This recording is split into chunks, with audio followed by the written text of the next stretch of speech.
স্ক্রিনে দেখতে পাচ্ছেন প্রিয়তমা সিনেমা চলছে। তো এটা ছিল ঈদের দ্বিতীয় দিন। তো ঈদের দ্বিতীয় দিন বন্ধুর বাড়িতে গিয়েছিলাম, সেখানে সিনেমা দেখা, খাওয়া দাওয়া সব কিছুই হয়েছে। তো সব কিছুই থাকবে আজকের এই ব্লগে। তো হ্যালো বন্ধুরা, আসসালামু আলাইকুম।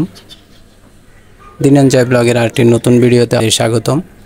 তো আমি বিকালের দিকে ওদেরকে ফোন দিয়েছিলাম, এরশাদ আর পারভেজকে। তো ওরা বলছে যে যাবে বাইরে ঘুরতে।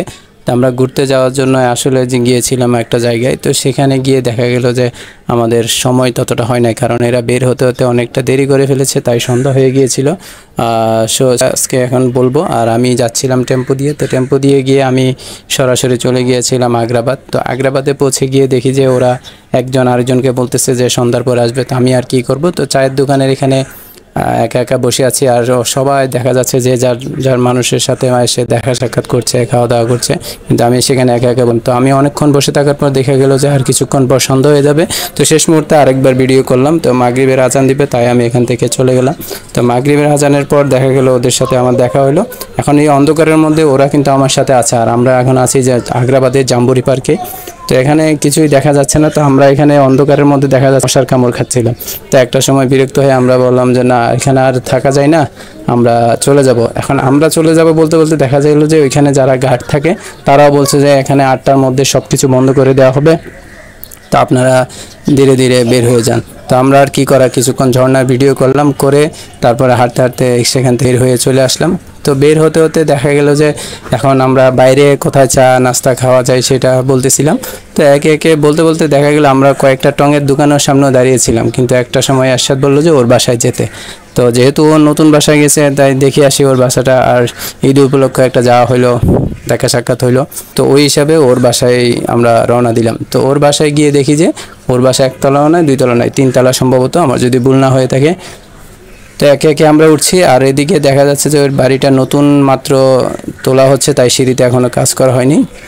তো আমরা হাসতে হাসতেই উঠছি, আর ওরা বলতেছে যে ভিডিও করতে। আমার দিকে ক্যামেরার দিকে বারবার তাকাচ্ছিল। আর এদিকে দরজা নক করে ও দাঁড়িয়ে আছে কখন দরজা খুলবে। তো আমরা ভিতরে প্রবেশ করার পর এরশাদ বলতেছে দেখো, আসো যে আমাদের ঘরটা কীরকম একটু দেখে যাও। তো আমি কি করলাম, প্রথমে একদম আগে সামনের রুমটা একটু চক্কর দিয়ে ঘুরে তারপরে প্রথমে গেলাম যে ওদের রান্নাঘর। তো এটা ছিল রান্নাঘর। তো দেখা যাচ্ছে আমিও এক ফাঁকে রান্নাঘরটাতে একটু ঘুরিয়ে নিলাম।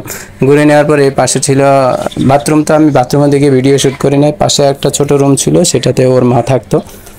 থাকতো না মানে ওর মা থাকে। আর এখানে আবার 2টা দরজা দেখা যাচ্ছে। তো একটা ছিল বাথরুমের, আর একটা ছিল বারান্দার। তো ওকে আমি আবার জিজ্ঞেস করছি আলো বাতাস আসে কিনা। ও বললো যে এখানে আসে, তার মানে একটা সুন্দর জায়গা, সেপারেট জায়গা আছে। আরও সম্প্রতি এই ফ্রিজটা কিনেছে, তো বিশাল আকারে। তো পারভেজ বলছিল যে ও একটু ফ্রিজটা দেখবে। তো এগুলো দেখা শেষ যখন আমরা আসলাম সামনের রুমে আবার। তো এসে আমাদের দেখি যে আমাদের নাস্তা রেডি। তো এখানে নাস্তা কী কী দিয়েছে সেটাই আপনাদের সাথে শেয়ার করব। তো এদিকে পারভেজ ইউটিউব মানে চ্যানেল ঘোরাচ্ছিল। তো পথ ছিল স্পি শরবত। তো ভালোই ছিল। খাবারের মান নিয়ে এত কিছু বলা আসলে ঠিক না, কারণ সবগুলো খাবারের রহমত। এরপরে ছিল নুডলস। তো নুডলসটাও আমার ভালো লেগেছে। এখানে সব কিছুই ভালো, কারণ আমি খাবারের অভিযোগ করতে পারি না, কারণ খাবার হচ্ছে একটা নিয়ামতের মতো, কারণ অনেকে না খেয়ে থাকে। তো সেই হিসেবে আমি মনে করি যে কোনো খাবার আসলে ভালো। হ্যাঁ ঠিক আছে, স্বাদের টেস্টে ভিন্ন হতে পারে, কিন্তু এবারে একটা যে জিনিস সেটা আসলে চমক লাগার মতো, কারণ এরকম খাবার খাই নাই। এই যে গ্লাসটা দেখছেন, এটার মধ্যে ছিল 3টা আইটেম, দুধ, কলা আর দই। তো 3টা মনে হয় ব্লেন্ড করছে, তারপরে 3টারই স্বাদ পাওয়া যাচ্ছিলো। আমার মনে হয় আমরা ট্রাই করতে পারি, আপনারাও ট্রাই করতে পারেন এই নতুন খাবার আইটেমটা। এবং ঠান্ডাও লাগছিল, ও তো ফ্রিজের ঠান্ডা দিয়ে মনে হয় বানাচ্ছে। তারপর আমরা অনেকক্ষণ প্রিয়তমার দেখেছি।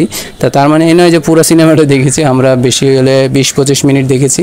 তো দেখা শেষ করে একটা সময় দেখা গেল শেষের দিকে আবার নাস্তার একটা আইটেম আনলো। তো সেখানে সেটা ছিল পুডিং। তো সেটা খাওয়া শেষে এরপরে খেলাম চা। তো চা খাওয়ার পর দেখা গেল রাত তখন প্রায় 9:30 বাজে। তো কী করব, তো বাসায় চলে আসতে হবে। একটা সময় ভাবলাম যে না, আমরা এখন উঠি, বিদায় নেওয়ার পালা। তো আমি বিদায় নেওয়ার জন্য উঠে দাঁড়াবো, ঠিক ওই মুহূর্তে মনে হলো যে না, ওর ঘরে একটা ফুল আছে, ফুলটার একটা ভিডিওগ্রাফি করি। তো 2টা ফুল ছিল, একটা পাশে আর একটা টেবিলে। তো দোনোটার একটু ভিডিও নেওয়ার পর দেখা গেল যে আমাকে বিদায় নিতে হবে। তো আপনাদেরকে একটু লাস্ট পর্যায়ে ওদেরকে দেখায়। আমি যখন বিদায় দিচ্ছি, তো হঠাৎ করে মনে পড়লো যে ওদেরকেও বলি যে একটু বিদায় দেখ। তো এই জন্য প্রথমে পারভেজকে বললাম যে বিদায় দাও। তো ও পারভেজ বিদায় দিল। বিদায় দেওয়ার পরে এবার এরশাদকে বললাম, এরশাদ এখন কাপড় বদলাচ্ছে, আমাদের সাথে আবার বের হবে। তো বিদায় দিয়ে দিল। তো আমার ভিডিওটা যদি ভালো লেগে থাকে তাহলে এখানে একটা লাইক, কমেন্ট এবং আমার চ্যানেলটা সাবস্ক্রাইব করবেন এবং ফেসবুক পেজটা ফলো দিয়ে রাখবেন। আল্লাহ হাফেজ।